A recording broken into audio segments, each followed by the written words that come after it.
Baik, Teh Mada dan teman-teman sekalian, saya sering banget dapat pertanyaan yang secara maknanya itu hampir sama ya.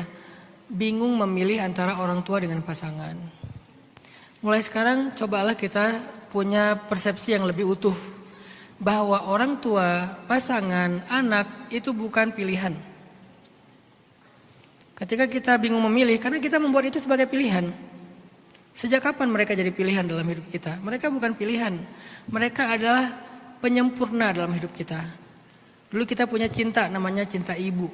Lalu datang lagi cinta berikutnya cinta ayah. Lalu datang lagi cinta berikutnya saudara. Lalu datang lagi cinta berikutnya pasangan. Lalu datang lagi cinta berikutnya anak. Dan seterusnya kan. Jadi makin lama cinta kita semakin utuh, semakin banyak, semakin berlimpah, semakin kaya. Dan itu sama sekali bukan pilihan. Dan gak perlu dibenturkan karena Allah juga tidak pernah membenturkan mereka.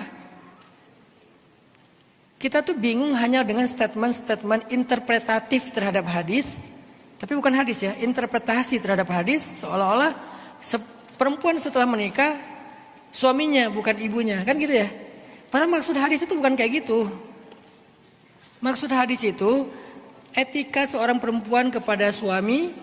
Saking pentingnya seolah-olah suaminya dulu baru ibunya. Tapi bukan berarti mengabaikan ibu, enggak gitu. Gak boleh kita memahami sebuah literasi agama secara parsial tuh gak boleh. Jadilah pilihan-pilihan yang sulit kan bagi kita kan. Ujung-ujungnya nanti mulai muncul keraguan. Aduh kayaknya aku belum siap deh menikah. Daripada nanti aku harus memilih antara suami atau ibu aku gitu ya. Nanti kalau aku lebih ke suami kasihan ibu zolim. Lebih ke ibu kasihan suami kecewa. Sejak kapan itu jadi pilihan? Tidak ada pilihan. Apalagi di antara orang-orang yang bijak. Kalau suami menyuruh kita memilih berarti dia belum sempurna juga secara kebijaksanaan. Kenapa dia harus dipilih? Karena dia adalah bagian dari kehidupan kita sebagaimana ibu juga bagian dari kehidupan kita. Berikanlah haknya sesuai dengan porsi yang adil. Yang dituntut oleh Islam itu keadilan, bukan memilih. Adil di sini nggak harus sama kan? Adil di sini sesuai dengan kebutuhan. Bahkan harusnya dengan suami kita bisa berbakti sama-sama ke ibu sendiri dan ibu mertua. Bahkan jadi lebih sempurna lagi. Jadi berhentilah memilih antara orang tua dengan pasangan. Tapi belajarlah bersikap adil. Nah ini insya Allah lebih komprehensif daripada belajar memilih. Mending belajar bersikap adil. Ngapain dipilih? Toh dua-duanya penting dalam hidup kita. Kita gak bisa lepas dari orang tua kita selamanya. Sebagaimana kita juga punya bagian suami kita dalam kehidupan kita yang sangat luar biasa. Atau punya bagian istri yang luar biasa. Jadi gak bisa juga dibenturkan kalau istri itu ke suami. Kalau suami ke ibu. Aduh kasihan banget sih statementnya. Saya agak kurang setuju ya dengan statement ini ya. Kalau istri ke suami. Kalau suami ke ibu. Bentar. Sejak kapan harus dia kayak gituin? Udah aja istri ke suami dan ibu. Suami ke istri dan ibu. Kan enak.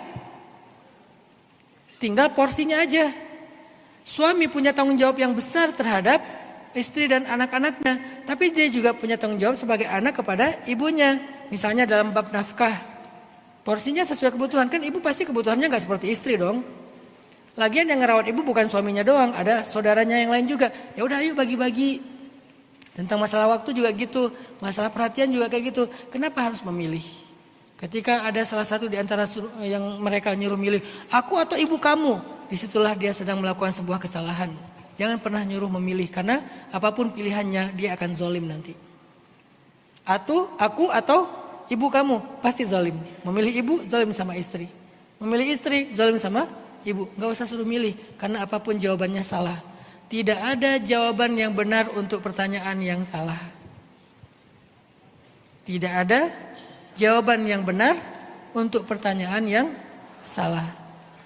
Kalau pertanyaannya udah salah, aku atau ibu kamu? Gak perlu dijawab, karena semua jawaban pasti salah. Karena ini bukan pilihan. Allahu a'lam.